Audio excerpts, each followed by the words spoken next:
Yung pong magmamasahe, nagma-manicure, nagta-tattoo, Yeah. ano pa ba, fortune telling, ayan, lahat po yan, kailangan kumukuha ng permit. Yes. Meron talaga yan. Ayan. At may limited numbers lang. Yes. Oo. Para doon din sa may mga gustong di nakakakuha ng permit, umiikot naman po yan, nire-renew. Yes. Daily Oo. permits ba yan? Weekly permits? Paano po ba yan? Special permits. Alam mo, ang permitting naman sa system sa Baguio, pag kompleto ka na ng papeles for renewal, naabot ka lang na 8 minutes. Walang under the table dun.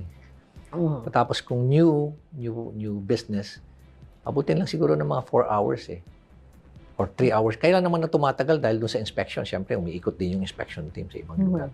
Pero kung natsempohan mo na kuhan kagad, siguro in 2 hours, kuha mo na kagad. At ang maganda nun, wala under the table. Kompletohin mo lang. Maging maayos lang yung papel mo. Nagtatagal yun dahil hindi ka nagko-comply.